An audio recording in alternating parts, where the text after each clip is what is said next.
पूर्वी चंपारण जिला अंतर्गत चिरैया प्रखंड के 9 पंचायत पूरी तरह से जलमग्न है, लेकिन प्रशासन द्वारा अब तक राहत सामग्री की व्यवस्था नहीं की गई है।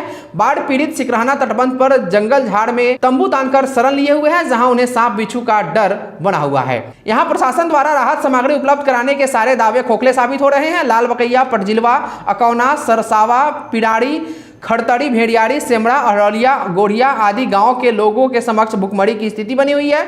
देखिए हमारे चिरैया संवाददाता मुकेश गौरव की ये रिपोर्ट। आज हमसे बात करने के लिए हमारे साथ हिंदुस्तान के पत्रकार जियालाल प्रसाद यादव जी हमारे साथ मौजूद है नाव पे, और इनसे हम बात करते हैं कि जब बाढ़ क्षेत्र गाँव का जब दौरा किया था तो इन्होंने क्या क्या चीज़ देखा, वहाँ पे क्या कमियाँ देखी इन्होंने, क्या जो मिलना चाहिए सरकारी सुविधा मिल पाया लोगों को कि नहीं मिल पाया, जो जनप्रतिनिधि के द्वारा सुविधा मिलना चाहिए वो मिल पाया कि नहीं मिल पाया। सबसे पहले जियालाल जी आपका HTV न्यूज़ में बहुत बहुत स्वागत है। शुक्रिया गौरव जी। चिरैया का 9 पंचायत पूरी तरह बाढ़ प्रभावित है। प्रत्येक वर्ष इन पंचायतों में बाढ़ आ जाता है। इस बार भी चिरैया के 9 पंचायतों में बाढ़ की स्थिति बनी हुई है। बाढ़ विकराल रूप धारण कर लिया है और इसके बावजूद भी प्रशासन के द्वारा, जनप्रतिनिधियों के द्वारा अब तक किसी तरह की कोई व्यवस्था नहीं की गई है। यहाँ की पब्लिक भूख से बिलबिला रही है। सैकड़ों परिवार बांध पर शरण लिए हुए हैं। बहुत सारे लोग छत पर शरण लिए हुए हैं। बहुत सारे लोग पेड़ की डालियों पर झूला बना करके वहाँ भी शरण लिए हुए हैं। जिन्हें सूखा भोजन की आवश्यकता है, उन्हें राहत की आवश्यकता है, लेकिन प्रशासन के द्वारा अब तक कहीं भी राहत सामग्री व्यवस्था नहीं की गई है। पॉलीथीन उपलब्ध नहीं कराया गया है। जैसे कि आप बता रहे हैं कि यहाँ 8 से 9 पंचायत वैसे हैं जहाँ पे बाढ़ ग्रसित है, तो जब आप बाढ़ ग्रसित गांव का जब दौरा करते हैं तो वहाँ पे क्या क्या कमियाँ देखी, जो मिलना चाहिए लोगों को, बाढ़ ग्रसित लोगों को, वो मिल पाया है कि नहीं मिल पाया है? जो आप अपने स्तर से जो वहाँ पे रिपोर्टिंग करने गए थे तो आपको क्या क्या कमियाँ वहाँ पर महसूस हुआ?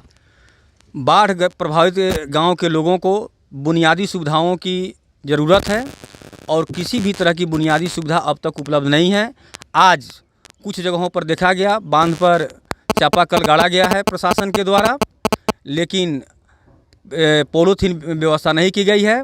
लोग जाल टांग करके, कपड़े की तंबू टांग करके, अपने से किसी तरह का सर छुपाने के लिए व्यवस्था करके बांध पर शरण ले रखे हैं, लेकिन प्रशासन के द्वारा इन्हें पॉलीथीन नहीं दिया गया है, जिसके कारण ये लोग इस बरसात में खुले आसमान के नीचे रहने को विवश है। सामुदायिक के किचन की व्यवस्था भी कहीं नहीं की गई है। मैं जिन गांवों में गया, चाहे वह पटजिलवा हो, लालबेगिया हो, अकौना हो, सरौगढ़ हो, सबगाढ़ा हो, सरसावा हो, सेमरा हो, अहिरौलिया हो, खड़तरी हो, भेड़ियाही हो, गोढ़िया हो, हराज हो, इन तमाम गाँवों का मैंने दौरा किया, लेकिन कहीं भी बुनियादी सुविधाएँ उपलब्ध नहीं कराई गई है, जिसके चलते लोगों में प्रशासन के प्रति, जनप्रतिनिधियों के प्रति आक्रोश भी है और एक तरह से समझिए कि वे समस्याओं से लड़ भी रहे हैं।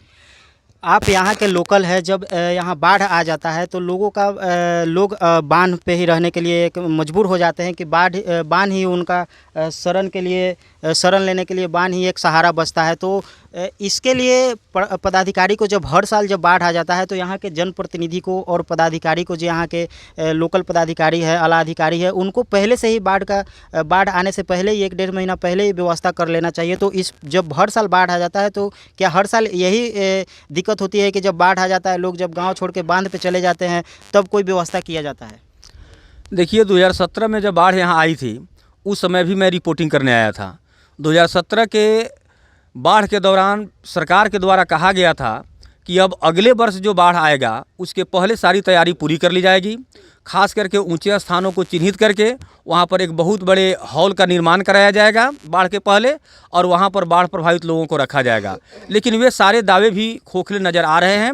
आज भी लोग उसी जंगल और झाड़ के बीच, सांप और बिच्छुओं के बीच केवल सिकरहना बांध पर रहने को विवश है, क्योंकि सिकरहना बांध के अलावे दूसरा कोई ऊंचा स्थान नज़र नहीं आ रहा है जहां पर वे लोग अपना आशियाना डाल सके। तो आपने सुना कि क्या यहाँ के हिंदुस्तान के पत्रकार जियालाल प्रसाद यादव जी से जब हमने बात किया तो उन्होंने बताया कि ऐसा दिक्कत होता है लोगों को कि बांध ही एकमात्र सहारा बच जाता है, दूसरा कोई सहारा नहीं है। तो आइए जब हम गांव में चलेंगे, वहाँ के लोगों से बात करेंगे और जानेंगे कि कैसे विवश रहते हैं लोग बाढ़ के समय में रहने के लिए। खड़तरी पश्चिमी में, और आप साफ तौर पर देख सकते हैं कि हम नाव के सहारे यहाँ पहुँचे हैं। पूरा पानी ही पानी चारों तरफ, अगर आप कैमरा के माध्यम से देख रहे होंगे तो चारों तरफ पानी ही पानी लगा हुआ है। लेकिन इसी बीच में हम जब नाव से जा रहे थे तो देखे हैं एक घर यहाँ है जो टापू के तरफ चारों तरफ से पानी से भरा हुआ है, लेकिन एक घर हमको मिला है जिसमें एक आदमी अपना रह रहे हैं घर में। तो हम इनसे बात करते हैं और जानते हैं कि बाढ़ में ही अंदर घिरा गए। क्या नाम हुआ आपका? मोहन सहनी। बताइए कि कुछ मिल रहा है आपको सरकार की तरफ से? सरकार का तरफ से तो अभी कुछ नहीं मिला है हम लोग को।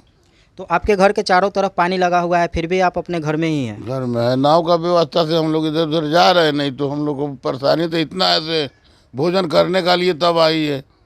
नाव के सहारा से ही आप लोग कहीं का आना जाना हो रहा है, दूसरा कोई सहारा नहीं? कोई सहारा नहीं।